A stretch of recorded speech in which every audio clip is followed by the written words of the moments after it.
Hello and welcome to another Prairie Rose After School AI session. Today, Kathy and I are here to talk to you about Project Read. And so we are going to go into all of the different things that you will need to know to make your own decodables. And so as we get going here today, you can let us know if you have ever heard of Project Read or used Project Read. So we'll just do that for a bit. Kathy, how long have you known about Project Read? Well, it's funny because Project Read came to me through UFly. And so obviously one of the facilitators shared this with me. And I was actually at the hockey rink, so I looked kind of funny on my phone, reading these decodable passages and seeing how long it would how accurate it was for me. So I would say that was probably back in end of August. All right. And so if you're joining us today, you can say hi in the chat. You can let us know where you're joining us from, what school you're from. I'm in a school cafeteria right now, so there might be a little bit of background noise. I'll turn me off as soon as Kathy gets describing here. So Kathy, you can see the slides on the screen. I'm going to mute, and you can go ahead and our purpose here today is going to be to talk about what Project Read does, and then Kathy's going to demo for us. So Kathy, you can take it away. Okay, thanks, Cami. So I'm kind of excited to share this little tool with you. The reason why I'm so excited about this tool is because I know that for teachers, it can be really hard to get that one-on-one support with every student in your class every day. So this allows us to have a little bit of time where students can work independently, so you can work with other groups, and they're still getting the attention they need with an AI tutor. So this generates decodable stories for students at their exact reading level. So when I say at their exact reading level, basically what it will look for is you will tell them the concept when you set up your class as to what you want them to be working on, whether it's, vowel pairs, or if you're working on are controlled words, you can do that. And then the decodable story will be created based on that. It uses the science of reading-based scope and sequence, and it actually follows the same sequence as your UFly Foundations program does. So that is a really great benefit to this, because that gives you the additional resource support that you may need if you're running some centers maybe after your explicit instruction.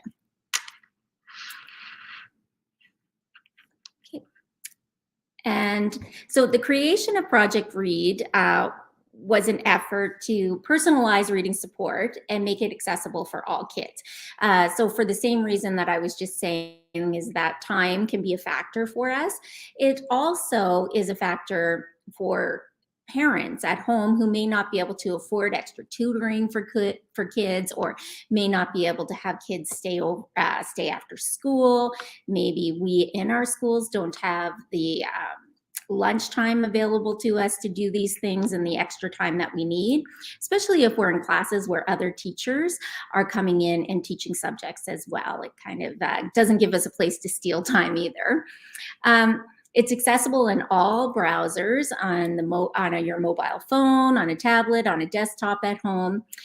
And it was created in Stanford Business School by educators and AI specialists together. So when you go into the Project Read, the first thing that it's going to ask you to do is it'll ask you to create an account, and it is free. And so far, excuse me, I've got a little frog. So far, it has not asked me for any money, and it hasn't limited me to the amount of classrooms that I've created. And I think I've created 3 different classrooms so far. Once you create this free account and you log in, you'll get a page that'll appear with a dashboard at the top, and that will allow you to create your classes. And then once you've created your classes, you will be able to move back and forth between any of the classes you've created and assign students specific work that you want them to do for the decodable passages. The fun part about the AI tutor for reading and how it's a little bit different than like our writing AI generators is that it gives that personal tutorial for students. So it gives them a chance, they read, they mispronounce something, it asks them after they're done reading, it will tell them the word that they mispronounced, it will have them do it again, and it will give a little explanation with that. So which is all the things that we would do practicing with students as well. And I like that. With our EAL students, for this reason, I like this personalized tutorial because a lot of times when we have our older students who are learning a language for the first time, and this is the additional language for them, they can be rather embarrassed to start at such, like with decodable text and things like that. And this gives them that opportunity to kind of work on this independently without having to feel like they're in a group or they're being exposed somehow with children's type of decodables. Okay, so I do have this up already where we'll try it. So this is the project read, and this is the first thing that you're going to see when you go in there. So when you go in there, right away it comes up like you can generate this decodable right here. If you sign in or if you sign up, it'll take you through that, but I've already done that, so then I'm going to be able to log in. So Cami, I can just go to what I have open now, or can Yeah, so Kathy, we can see your project read screen. So okay. Why don't you just go over to Project Read, the one that you added, and why don't you click on one of those pull downs just to make sure that we're on the same tab and make sure everything's going. I should be able to go right into login and it's not working. So is it right here from the bottom of the screen? So you just go on your, like on your tab. So you go by, you're not going to worry about the screen that you see in front of you. You're going to go on your computer, on your tabs, and just operate from there. So you might not see yourself in the presentation right now. You'll be, it's like when you present on Zoom and you're just seeing your presentation. Okay, so I'm not going to see myself. So are we on the same screen I have? Well, can you, if you can move something around on that screen? There we go. Yeah, we can see your login. It says welcome. Okay, excellent. Okay, thank you. All right, so I'm just going to log in here with my Prairie Rose account and my password.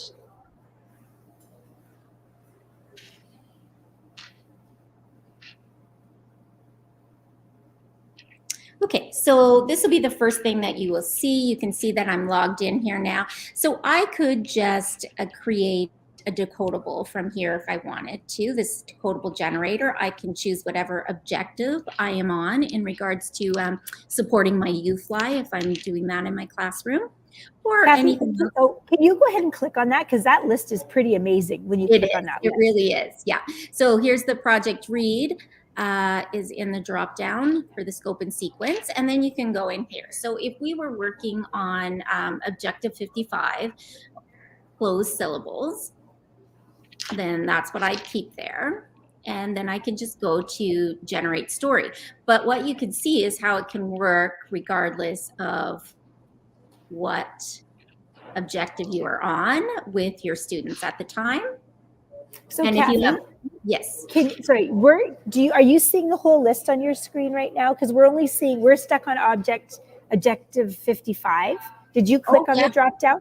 I'm seeing the whole screen. Okay, so we are basically what Kathy's seeing, and the way that we're seeing Kathy's screen, we're only seeing her window, not her whole screen. We're missing that front piece.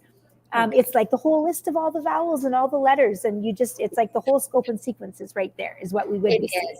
Yes, and there's like 109 objectives, right up to the very last one that you would have in UFly.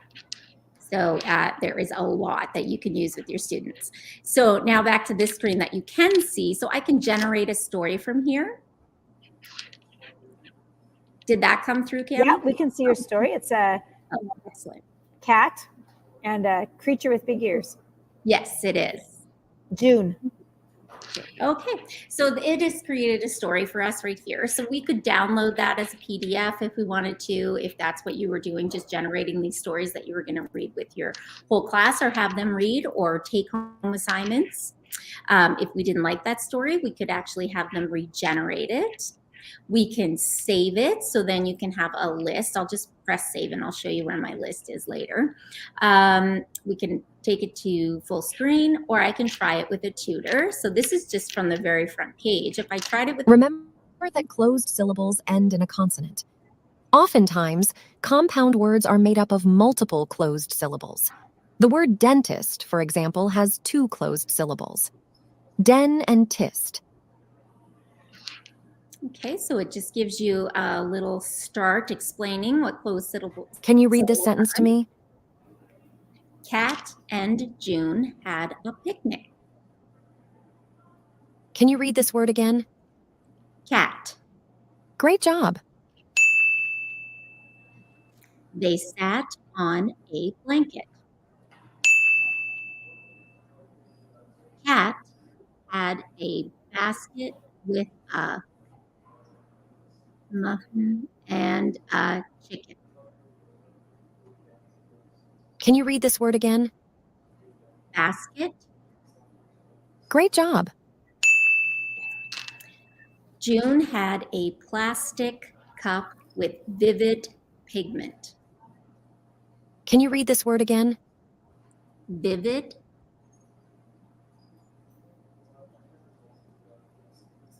The letter V is a consonant that makes a V sound, like in van or vet.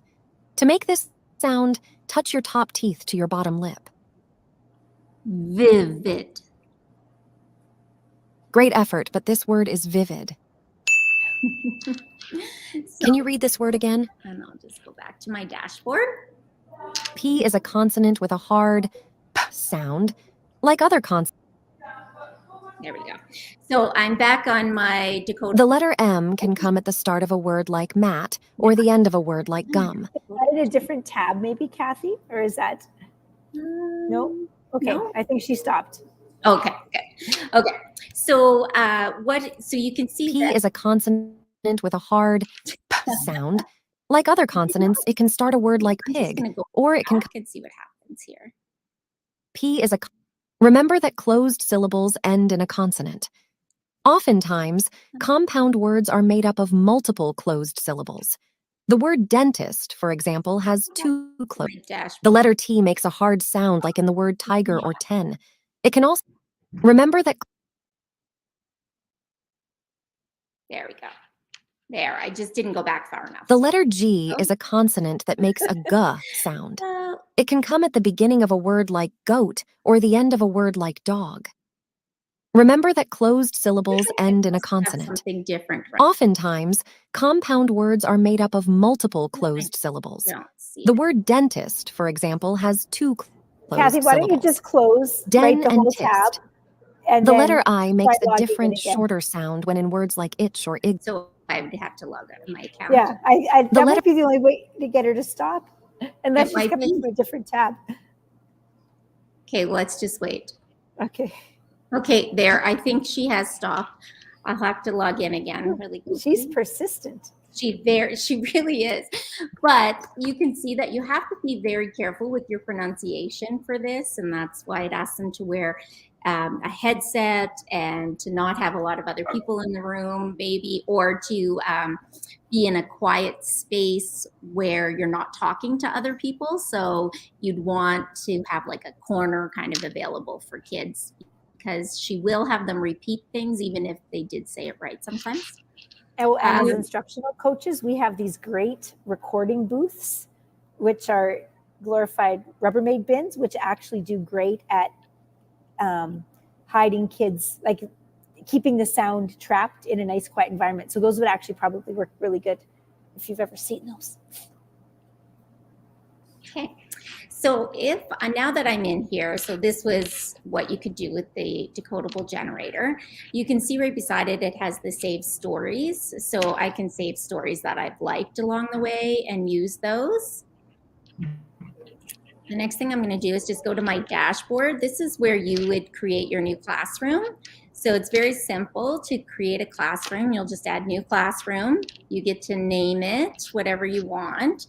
This is where it's great if you have different groups working on different things. So especially if you're in an older grade, maybe where you're not using UFly necessarily as a whole explicit lesson, but you're using it as those like reinforcement lessons with certain groups of kids, you could do that. So if I just called this group 4, and then maybe my group 4 is working on a specific objective of our blends, then I could just put that there and then create my classroom, and then everybody that goes to that day is going to be using this. So there's a couple of ways that kids can join your classroom. They can join your class from a class code, or you can put their name and their last initial in and have them and then have them in the classroom already. So if I go back, I think I've added Cami to a classroom. She might be in this one. That's a starting objective. No students yet in 4. Science rooms here. Oh, might have been this one. So I can just go back to my classroom. I'll click on my classroom. You'll see that Cami is in there. She hasn't done anything yet. So on this dashboard, I won't have anything that she's done in the past 7 days, previous 7 days. Other students can join her now. If I want Cami to, if I want to change it, I can change the objective for her there. And then because she's moved on from the objective, or I need her to go back to something else, she can do that. So that's kind of what it looks like from your view. If I went into the class code, it would ask me, this is going to take me to a student view, so we'll get to see what that will look like. Welcome. Reminds them to plug in their headphones and make sure their speakers on, and then I can start it. I'll go next. And then can't find my name, but I'm going to say I'm Cami. The TH consonant digraph can also make a slightly softer sound. It can come at the end of a word like broth or at the start of a word like thin. And then we will start this. Can you read this sentence to me? Thin Thad thinks I will drink this thin broth. Can you read this word again? Thin. The TH consonant digraph can also make a slightly softer sound. It can come at the end of a word like broth or at the start of a word like thin. Thin. Great job. You got that right. I'll make sure you see this word again so that you get more practice. Can you read this word again? Thad. Great job. Can you read this word again? Thin. Great job. Thad drinks the thin broth. Can you read this word again? Thin. Great job. Okay, I'm just going to log out here. Thanks for showing the student view, Kathy. That is nice to see the students and what that looks like from the student side. Choose your class from the buttons on the screen. If you don't see your class, please type your class code and hit next. So now I will have to probably log in. Yeah, because I'm in the student. And so I got to log in again because it did take me out. So that's what your student will see. And that is a nice thing to see. And I will also show you then some students that, well, actually they're not students, they were me, but, and when they've done a little more work, what that looks like. Okay, so I'll go back to my dashboard and I can go into, I'll go to Heinz Room. Room has left me. But what you can see is there's been 0 study time, but you can see the different objectives that kids have worked their way up to. So these were all just beginners. So I had them starting from the very, very beginning. Sam is up to objective 13. I can go in here.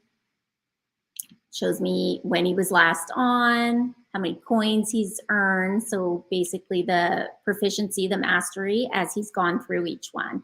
He hasn't been on here for the last 7 days though. And then I can go and of course change his objective again if he needs to be on a different objective. So also in here, there's a referral piece where you can refer different teachers if you'd like. And you can also go to your account and it will just tell you what your account is. So basically that is what you can do with the Project Read AI. Like I said, I like it for additional support for students and also the additional support that you can give students within your classroom. I think of ILTs as well who might be pulling students for reading. This is something that you could go and help teachers and set up within their classroom for that additional support, teach them how to use that, and your English as a second language learners as well who are in the classroom who may need this additional support. Kathy, what about printables, like printing the decodables? Is there a feature that allows us to do some printing? Yes, so right on your download page, I think it was here, right? So right on the first page that we had when you came in, and it allowed me to, I can probably take it out again. Let's see how far it will take me back. So on this front page right here where I can generate a story, at the bottom, you can also download it as a PDF.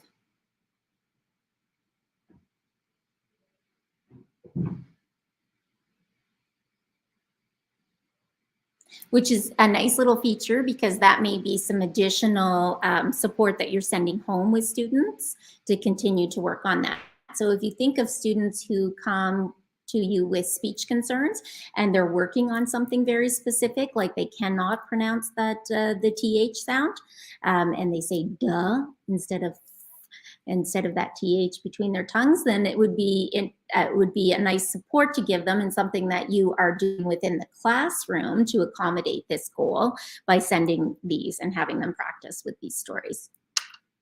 And then Kathy, the try with tutor button, does that allow them to just try the whole tutor piece right from that reading that's generated? Yes, right from this screen, yes.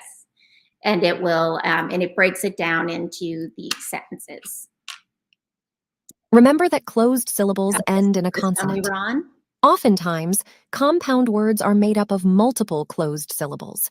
The word dentist, for example, has 2 closed syllables. Den and tist. So it'll show us the story, but it will take it into Can you read this sentence to me? Thea has a chicken. Her chicken is timid. Thea puts a bonnet on it. So I'm going to have to, I'll stop it by logging out, as we've discovered is the one way to stop her. Kathy, should we head over to the resource page and you can talk about the resources that you've selected for us? Okay. You can talk through what we have, what you've put on our resource page. These will also be available on our coach's website, as will the recording of this session in a few minutes. Okay, so I've added a few things on this resource page that are interesting. The parent resource, for one, which you can send home with this story, and it will just explain if you have the printable story, you can send it, and then if parents have the technology available at home, then they can have students go on and do this from there. So you could send your class code as well. These 2 articles, so Stanford Business article about Project Read is a really interesting article to read because it is the creator and why he created it and what he can see this being useful for. So it's a really great read. The second one is AI reading assistance, because I know this is a conversation that happens a lot with AI generated technology. Is this taking away from the skills that we as teachers do on a regular basis? This is kind of our job to teach them. And so like close reading abilities is one of those things. And this is something I do all the time. Like I'm in schools all the time doing this with highlighting and using annotation skills and things like that. So, I mean, I obviously wouldn't want to lose that as my job. And this article actually talks about that debate a little bit, which is incredibly interesting. And in the end, I mean, I don't think that takes away from us at all. I think if we're using it as assistance for supporting our readers as extra support, I think that's just helpful to us because we can't be everywhere with everyone all the time. And then the last one is the Project Read Facebook group. And UFly will often, if you're on the UFly group, you might have heard them talk about this, or one or two will post, hey, this is what I'm doing in centers right now. And so you will, through both of those groups, find information on both. Oops, muted. So we are going to wrap up tonight, but we're first going to remind you that next week will be the last of our fall 2023 AI PRPS after school sessions. So it'll be December 6th, 3:30 to 4 o'clock. And we will have more information on our website about the next topic. And also we'll send out that email about what the tool or topic will be so that you can join us on December 6th. Remember that all of the items that the recordings and all of our Prairie Rose AI teaching and learning materials are found on this website. The shortcut is bit.ly. It's a bit.ly PRPS AI 3, and that is the link to the page on the coach's website with all of our AI resources. So we hope to see you over there as well. So Kathy, thank you for a great session on Project Read. Any final words before we sign off? Yeah, no, just thank you for this. And I love this new platform. So I apologize for my confusion using it. It was my first time, but this is pretty slick. So and thank you, Tammy, for sharing that. All right. Have a great week. We'll see everyone